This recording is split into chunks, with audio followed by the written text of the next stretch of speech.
consider basic cataract surgery and basic lenses to be good options that the insurance covers. But for the multifocals or presbyopic correcting lenses, we consider that to be a refractive component, one that gives them freedom from glasses. So I think it's very appropriate that the patient be the ones that are financially responsible when they choose these refractive components like multifocals and presbyopic correcting lenses or femtosecond laser.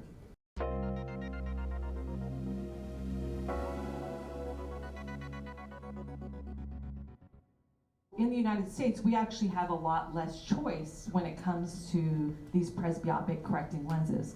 We do have the same Tecnis multifocal and the Acrosoft Restore. The difference for us is we don't have the Restore Toric. We only have the Restore that is without astigmatism correction. And then we have another lens that you guys don't have access to, which is Crystalens, the one on the third one across.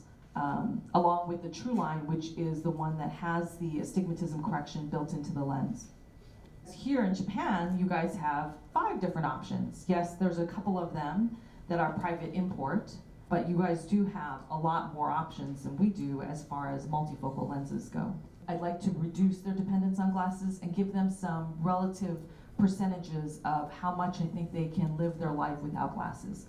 80% of the patients report an ability to function comfortably without glasses at all distances.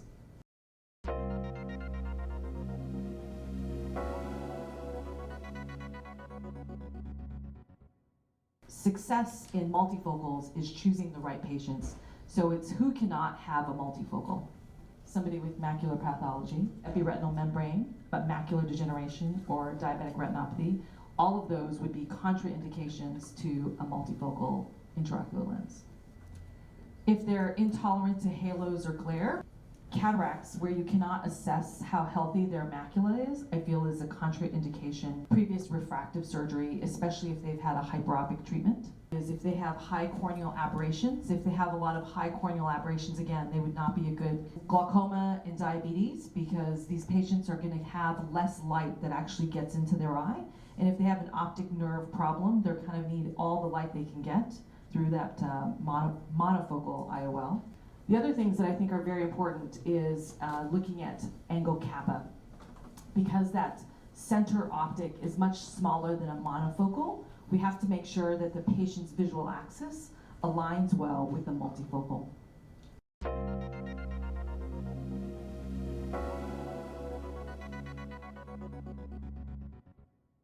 I have completed over 1,000 femtosecond laser procedures for cataract surgery. Before I started using femtosecond laser, I was not always an advocate. I always thought, I'm a good surgeon, I don't need the laser. I had a friend who sort of had a lot of success in his practice, also an excellent surgeon, and he talked me into trying the laser, and I tried it once, and I loved it. So the benefits of femtosecond laser assisted cataract surgery, or FLACS for short, is that it's done under OCT imaging.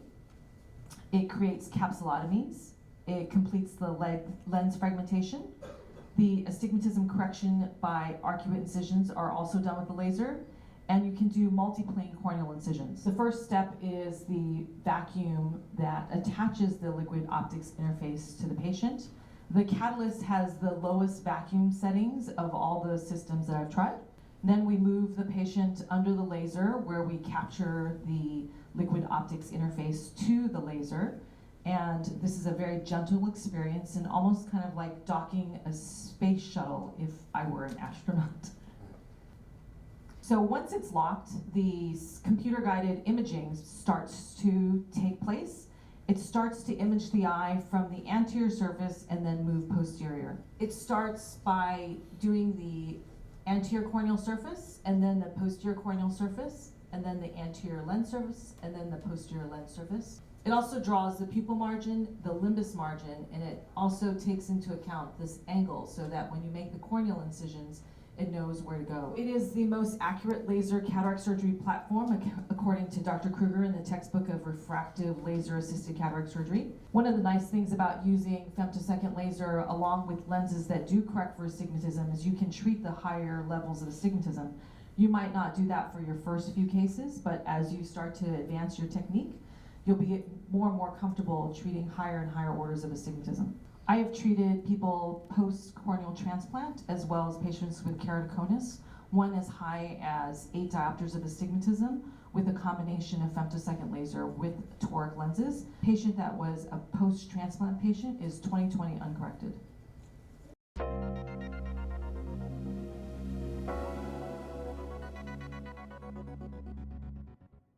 Probably the most important element to get patient adoption is multiple touch points within the system. Center for Sight, everyone is well educated on the process of surgery so that they understand the benefits of these technologies and they can share it with the patient as they go through the process of testing the patient for their, as well as the preoperative testing with the testers. The surgeon's conversation with the patient is one of the most important elements. The coordinator is the last person that the patient sees, and they're the ones that help the patient make the final decision. Besides having multiple people share the information, we also think it's important to give it to them in multiple formats.